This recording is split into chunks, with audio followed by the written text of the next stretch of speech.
So how would you, in the most simplest terms, describe Ethereum?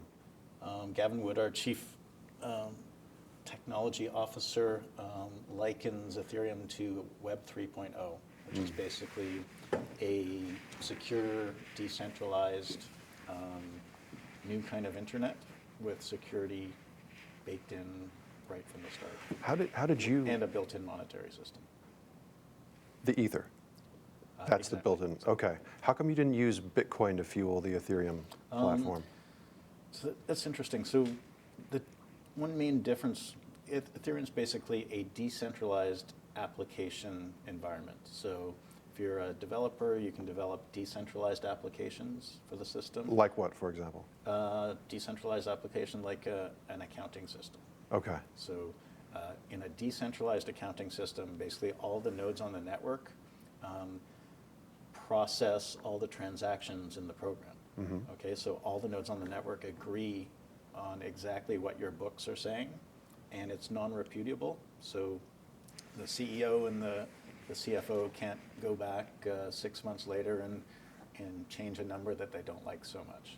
It's just it's set in stone. It's right once. No cooking in the books. Total transparency.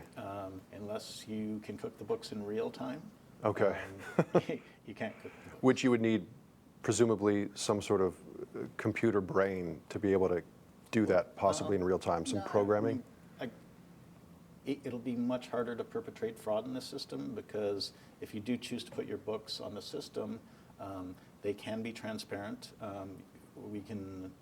We are basically building a triple entry accounting system so that one company will have a double entry accounting system, another company has a double entry accounting system, and whenever they do transactions with one another, it's really moving from one ledger in one company to another. So there's a third entry on the blockchain that governments could look at, regulators could look at. And when you say blockchain, this is Ethereum's blockchain. It's not Bitcoin's blockchain. The Ethereum blockchain, yeah. So Ethereum will be more like a new kind of internet. And Ethereum's a protocol as well. It's a set of protocols and specifications, yeah. Okay. And reference software clients. So do you imagine that Ethereum will one day be the internet, or the internet will migrate over on the Ethereum protocol? Sure, the internet will be a layer. Upon that is built Ethereum. Okay. And it is conceivable that the internet could go away and Ethereum could be essentially not built on the internet protocols, but for now it is. I use my mother as an example because I helped introduce her to her very first cell phone. I helped her start her email account. She knows what a Bitcoin is because I've told her what a Bitcoin is, and when I go back for the holidays, I'll probably be helping her buy her very first Bitcoin.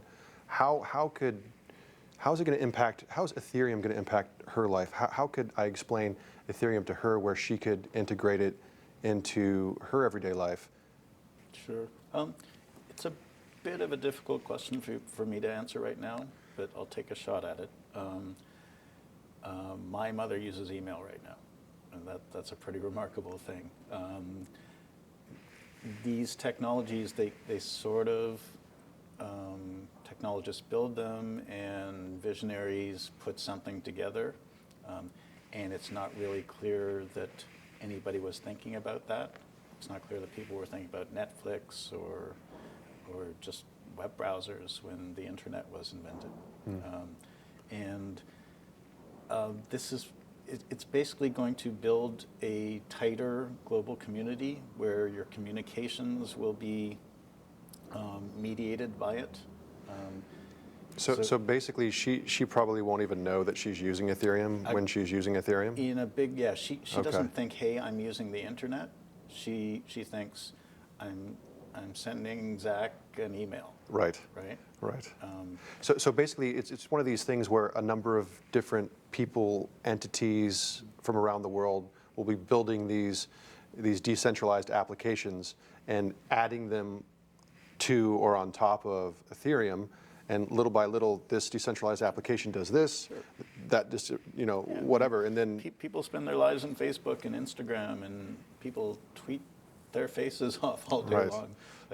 These are new ways of living our lives. Yeah. And nobody thought about these things 15 or 20 years ago, really. Or very few people did. Where are we 15, 20 years from now? Moving fast.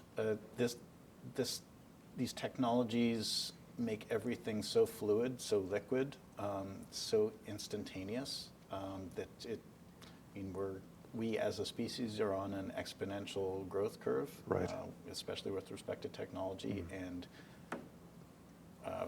Impossible to say, I We're not guess. approaching we're always approaching the singularity, but Yeah. I think I've noticed it. Maybe you've noticed it.